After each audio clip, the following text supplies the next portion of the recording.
ನಮಸ್ತೆ ಸ್ನೇಹಿತರೆ, welcome to my channel.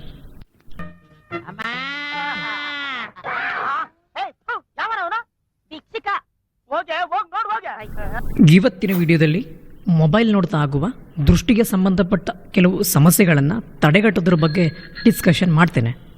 ನೀವೇನಾದರೂ ಅತಿಯಾಗಿ ಮೊಬೈಲ್ ನೋಡೋ ವ್ಯಕ್ತಿಗಳಾಗಿದ್ದರೆ 100% ಈ ವಿಡಿಯೋ ನಿಮಗೆ ಪಕ್ಕ ಯೂಸ್ಫುಲ್ ಆಗಿದೆ.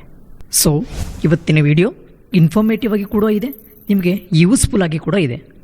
ಆದ್ದರಿಂದ ವಿಡಿಯೋನ ಎಲ್ಲೂ ಸ್ಕಿಪ್ ಮಾಡದೆ ಕೊನೆವರೆಗೂ ನೋಡಿ. ಅದಕ್ಕೂ ಮುಂಚೆ ನೀವೇನಾದರೂ ನಮ್ಮ ಚಾನಲ್ಗೆ ಹೊಸಬ್ರಾಗಿದ್ದರೆ ಅಥವಾ ಸಬ್ಸ್ಕ್ರೈಬ್ ಮಾಡದೇ ಇದ್ದರೆ ಸಬ್ಸ್ಕ್ರೈಬ್ ಮಾಡೋ ಮುಖಾಂತರ ನಮಗೆ ಸಪೋರ್ಟ್ ಮಾಡಿ. ಯಾಕಪ್ಪ ನೋಡಿ ಫ್ರೆಂಡ್ಸ್, ಯೂಟ್ಯೂಬ್ನಲ್ಲಿ ಒಂದು ವಿಡಿಯೋ ನೋಡೋದಕ್ಕೆ 6 ನಿಮಿಷ ತಗೊಳ್ಬೋದು, 8 ನಿಮಿಷ ತಗೊಳ್ಬೋದು, ಸಮ್ಟೈಮ್ಸ್ 10 ನಿಮಿಷ 11 ನಿಮಿಷ ಕೂಡ ತಗೊಳ್ಬೋದು. ಅದೇ ವಿಡಿಯೋಗೆ ಲೈಕ್ ಕೊಡೋಕೆ ಅಥವಾ ಸಬ್ಸ್ಕ್ರೈಬ್ ಮಾಡೋಕೆ ಕೆಲವು ಸೆಕೆಂಡ್ಗಳ ಮಾತ್ರ ಸಾಕಾಗುತ್ತೆ. ಆದರೆ ಅದೇ ವಿಡಿಯೋನ ಎಡಿಟ್ ಮಾಡಿ ಅಪ್ಲೋಡ್ ಮಾಡೋದಕ್ಕೆ ಬಹಳ ದಿನ ಟೈಮ್ ತಗೊಳುತ್ತೆ. ಒಂದು ವಿಡಿಯೋ ಕ್ರಿಯೇಟ್ ಮಾಡಬೇಕಾದ್ರೆ ಮೊದಲೇ ನಾವು ಇನ್ಫಾರ್ಮೇಷನ್ ಕಲೆಕ್ಟ್ ಮಾಡಿರಬೇಕು, ಮಾತಾಡೋದಕ್ಕೋಸ್ಕರ ಸ್ಕ್ರಿಪ್ಟ್ ರೆಡಿ ಮಾಡಬೇಕು, ಆ ಸ್ಕ್ರಿಪ್ಟನ್ನು ಪ್ರಾಕ್ಟೀಸ್ ಕೂಡ ಮಾಡಿರಬೇಕು, ರೆಕಾರ್ಡ್ ಮಾಡ್ತಾ ಏನಾದರೂ ಮಿಸ್ಟೇಕ್ ಆದರೆ ಮತ್ತೆ ಫಸ್ಟಿಂದ ರೆಕಾರ್ಡಿಂಗ್ ಶುರು ಮಾಡಬೇಕು, ನೆಕ್ಸ್ಟ್ ಎಡಿಟಿಂಗ್ ಕೂಡ ಮಾಡಬೇಕು. ಅದೆಲ್ಲ ಮಾಡಿನೂ ಕೂಡ ಒಂದು ವಿಡಿಯೋನ ಕ್ರಿಯೇಟ್ ಮಾಡೋದಕ್ಕೆ ಎಷ್ಟೋ ದಿನಗಳ ಕಷ್ಟಗಳನ್ನು ಅನುಭವಿಸಿರ್ತೇವೆ.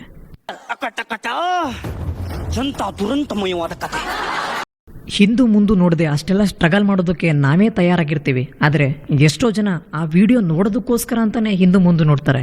ಜೀವನದಲ್ಲಿ ಮೊದಲ ಸಲ ಒಂದು ಒಳ್ಳೆ ಉದ್ದೇಶ ಇಟ್ಕೊಂಡು ಯೂಟ್ಯೂಬನ್ನು ಸ್ಟಾರ್ಟ್ ಮಾಡಿದ್ದೇನೆ. ಆ ಉದ್ದೇಶನ ಕೂಡ ನಾನು ಫಸ್ಟ್ ವಿಡಿಯೋದಲ್ಲಿ ಎಕ್ಸ್ಪ್ಲೇನ್ ಮಾಡಿದ್ದೇನೆ. ಸೊ ಫ್ರೆಂಡ್ಸ್, ನನಗೆ ನಿಮ್ಮ ಸಪೋರ್ಟ್ ಬೇಕಾಗಿದೆ. ವಿಡಿಯೋನ ನೋಡಿ, ವಿಡಿಯೋದಲ್ಲಿ ಏನಾದರೂ ಮಿಸ್ಟೇಕ್ ಇದ್ದರೆ ಕಮೆಂಟ್ ಮಾಡಿ ತಿಳಿಸಿ. ನಿಮ್ಮ ವಿಡಿಯೋದಲ್ಲಿ ಇಂಥ ಮಿಸ್ಟೇಕ್ ಇದೆ, ಇಂಥದ್ದೇನೋ ಒಂದು ಸರಿ ಇಲ್ಲ ಅಂತ ಹೇಳಿದ್ರೆ ನಾವು ನೆಕ್ಸ್ಟ್ ವಿಡಿಯೋದಲ್ಲಿ ಅದನ್ನೆಲ್ಲ ಸರಿ ಮಾಡ್ಕೊಳ್ತೇವೆ. ಏನಿದು ಆ ವಿಷಯ ಮಾತಾಡ್ಕೊಂಡು ಬಂದಿರೋ ಕೆಲಸ ನೋಡ್ಬಾರ್ದಾ? ಜಾಸ್ತಿ ಕೊರೆದ್ಬಿಟ್ಟೆ ಅನ್ಸುತ್ತೆ. ಒಳ್ಳೆ ಆಕ್ಸಾಬ್ಲರ್ ತರ ಕೊಯ್ತಾ ಇದೆಯಲ್ಲ ನಿಮ್ಮ ಅಯ್ಯನ್. ಸಾರಿ ಫ್ರೆಂಡ್ಸ್, ಬನ್ನಿ ವಿಡಿಯೋನ ಶುರು ಮಾಡೋಣ. ನೀನ್ ನೋಡೋಕೆ ತುಂಬಾ ಒಳ್ಳೆ ಒಂಥರ ಕಾಣಿಸ್ತೀಯಾ? ಹೂ ಕಣಕ ಎಲ್ಲ ಹಂಗಂತಾರೆ. ನಿನ್ ಹೆಸರೇನು?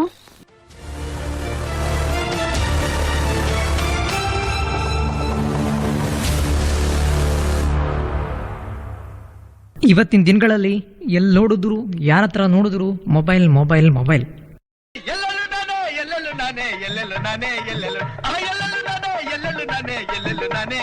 ಈ ಮೊಬೈಲ್ ಬಗ್ಗೆ ಎಷ್ಟು ಹೇಳಿದ್ರು ಕಮ್ಮಿನೇ. ಈ ಮೊಬೈಲಲ್ಲಿ ಬೇಕಾದದ್ದು ಬೇಡದೇ ಇರೋದು ಬೇಕಾದಷ್ಟಿದೆ. ಈ ಟಾಪಿಕ್ ಬಗ್ಗೆ ತಿಳ್ಕೊಳ್ಳೋಕ್ಕಿಂತ ಮುಂಚೆ ಮೊಬೈಲ್ ಹಿಸ್ಟ್ರಿ ಬಗ್ಗೆ, ಇದರ ಆವಿಷ್ಕಾರದ ಬಗ್ಗೆ ಒಂದು ಸಣ್ಣ ಜಲಕನ್ನು ನೋಡ್ಕೊಂಬರೋಣ ಬನ್ನಿ.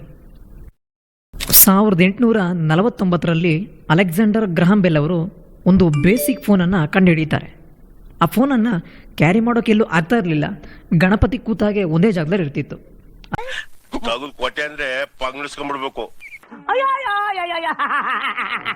ಅದಾದ ನಂತರ 1973ರಲ್ಲಿ ಮಾರ್ಟಿನ್ ಕೂಪರ್ ಅವರು ಮೊಬೈಲ್ ಅನ್ನು ಕಂಡುಹಿಡಿತಾರೆ. ಅದರ ಹೆಸರು ಮೋಟೋರೋಲ್ ಡೈನಾಟ್ಯಾಕ್ 8000X ಅಂತ. ಇದನ್ನು ಕಂಡುಹಿಡಿದ ಟೈಮಲ್ಲಿ ಆ ಮೊಬೈಲ್ ತೂಕ 2 kg ಇತ್ತಂತೆ. ಈಗ ನಾವೆಲ್ಲ ಯೂಸ್ ಮಾಡ್ತಾ ಇರೋ ಆ್ಯಂಡ್ರಾಯ್ಡ್ ಬಂದಿದ್ದು 2008ರಲ್ಲಿ. ಅದರ ಫಸ್ಟ್ ಮೊಬೈಲ್ HTC ಡ್ರೀಮ್ ಅಂತ. ಈ ಮೊಬೈಲ್ನ ಗೂಗಲ್ ಅವರು ಲಾಂಚ್ ಮಾಡಿದರು. ಮೊಬೈಲ್ ಆವಿಷ್ಕಾರದಲ್ಲೇ ಒಂದು ಒಳ್ಳೆ ಬದಲಾವಣೆ ಅನ್ನೋದು ಬಂದಿದ್ದೆ ಟಚ್ ಸ್ಕ್ರೀನ್ ಸ್ಮಾರ್ಟ್ಫೋನ್ ಅನ್ನೋದು ಬಂದಾಗ. ಅದನ್ನು 1992ರಲ್ಲಿ ಕಂಡುಹಿಡಿತಾರೆ. ಹಾಗೆ ಕಂಡುಹಿಡಿದ ಮೊದಲನೇ ಮೊಬೈಲೇ IBM. ಫ್ರ್ಯಾಂಕ್ ಕ್ಯಾನೋವಾ ಅನ್ನೋ ವ್ಯಕ್ತಿ ಇದನ್ನು ಇನ್ವೆಂಟ್ ಮಾಡ್ತಾರೆ. At present most usable features in phone ಅಂತ ಕೇಳಿದ್ರೆ ಇಂಟರ್ನೆಟ್, ಫೋಟೋಸ್ ಆ್ಯಂಡ್ ವಿಡಿಯೋಸ್. ಆದರೆ ಈ ಮೊಬೈಲ್ಗೆ ಕ್ಯಾಮ್ರಾ ಯೂಸ್ ಮಾಡೋದನ್ನು ಇನ್ವೆಂಟ್ ಮಾಡಿದ್ದು ಫಿಲಿಪೆ ಕಾನ್ ಅಂತ. ಅವನ ಮೆದುಳು ತಿಂತೀನಿ, ಅವನ ರಕ್ತ ಕುರಿತೀನಿ, ಅವನನ್ನು ಇವತ್ತು AK-47 ಸುಡ್ತೀನಿ. ಆ ರೀತಿ ಬಂದ ಮೊದಲನೇ mobile Kyocera visual phone VP210. Mobile ಫೋನಲ್ಲಿ ಇದೊಂದು ಬದಲಾವಣೆ ಬರಲಿಲ್ಲ ಅಂತಂದಿದ್ರೆ ಇವತ್ತಿನ ಪ್ರಪಂಚ ಸೋಷಿಯಲ್ ಮೀಡಿಯಾಗಳಲ್ಲಿ ಮುಳುಗುವಂತ ಸಂದರ್ಭ ಬರ್ತಾನೆ ಇರಲಿಲ್ಲ. ಯಾವ ಕೋತಿನ ಮಗ ನಿನಗೆ ಐಡಿಯಾ ಕೊಟ್ಟವನು?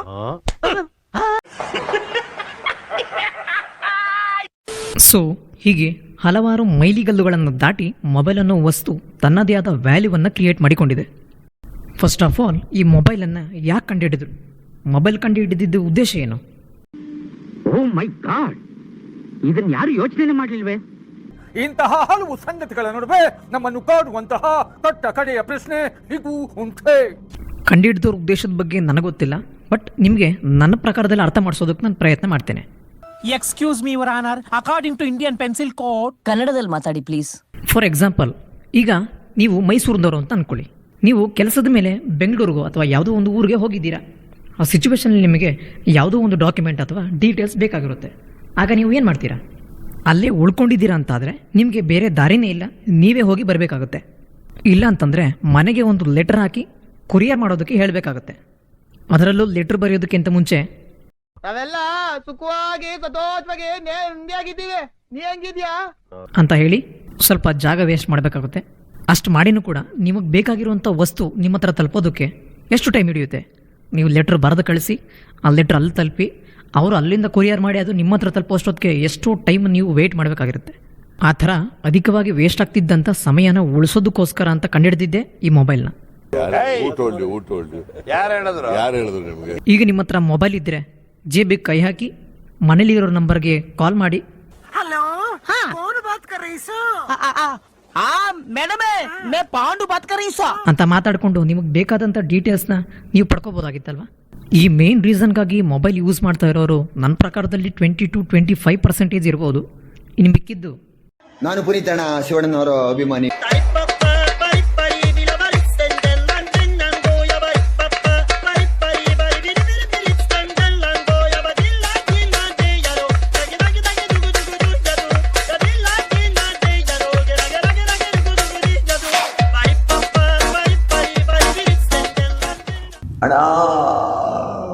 ಕಟ್ ಮಾಡಿ. ಯಾವನೇ ಅವನು ಹಲ್ಕ. ಈ ಮೊಬೈಲ್ ಎಷ್ಟೋ ಮೆಚೂರ್ಡ್ ಮೈಂಡೆಡ್ ಪೀಪಲ್ಸ್ ಹತ್ರ ಇರೋದಕ್ಕಿಂತ ಹೆಚ್ಚಾಗಿ ಮೈಂಡ್ ಸೆಟ್ಟೇ ಇಲ್ಲದೆ ಇರೋಂಥ ಮಕ್ಕಳ ಹತ್ರನೇ ಜಾಸ್ತಿ ಇರುತ್ತೆ. ಹುಟ್ಟಿ 1-2 ವರ್ಷ ಆಗಿರೋಂಥ ಮಕ್ಕಳೇ ಮೊಬೈಲ್ ಇಲ್ಲದೆ ಊಟನೇ ಮಾಡಲ್ಲ. ಅದರಲ್ಲೂ ಮಕ್ಕಳಲ್ಲಿ ಅತಿಯಾಗಿರುವಂತಹ ಗೇಮಿಂಗ್ ಅಡಿಕ್ಷನ್ ಕಾಮನ್ ಆಗೋಗಿದೆ.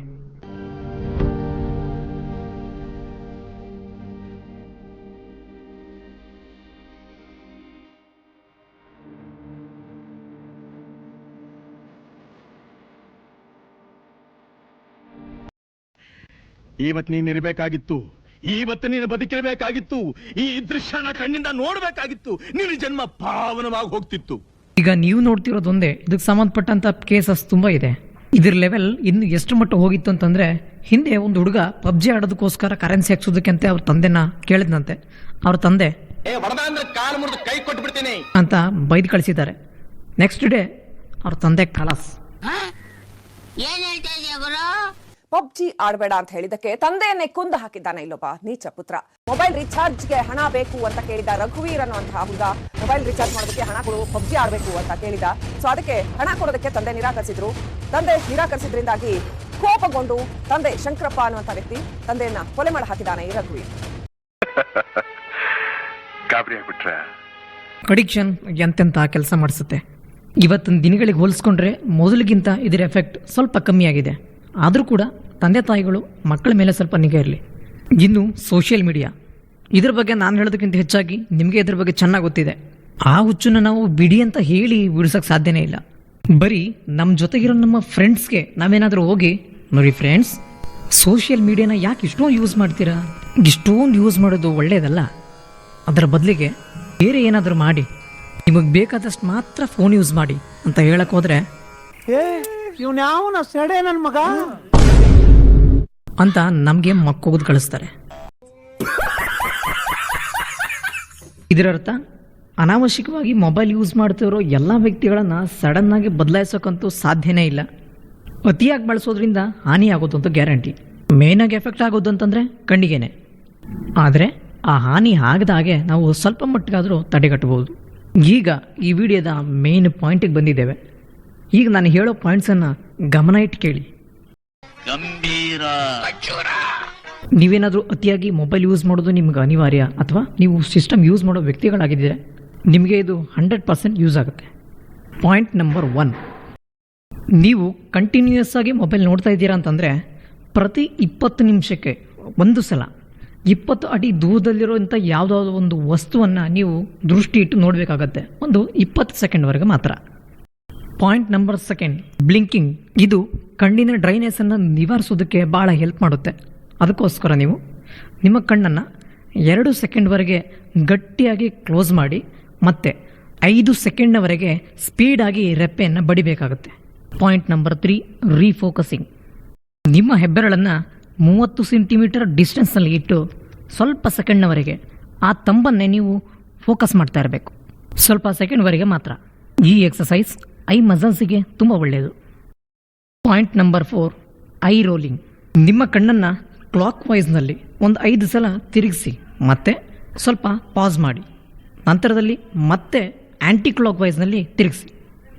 ನೆಕ್ಸ್ಟ್ 5ನೇದು ಹಾಗೆ ಕೊನೆಯ ಪಾಯಿಂಟ್, ಪಾಲ್ಮಿಂಗ್. ಮೊಬೈಲ್ ನೋಡ್ತಾ ನೋಡ್ತಾ ನಿಮಗೇನಾದರೂ ಕಣ್ಣು ಇರಿಟೇಷನ್ ಆದರೆ ನಿಮ್ಮ 2 ಕೈಗಳನ್ನು ಚೆನ್ನಾಗಿ ಉಜ್ಜಿ ಹೀಟನ್ನು ಜನರೇಟ್ ಮಾಡಿ ನಿಮ್ಮ ಕಣ್ಣುಗಳನ್ನು ಮುಚ್ಚಿ ಅದನ್ನು ನೀಟಾಗಿ ಪ್ರೆಸ್ ಮಾಡಿ.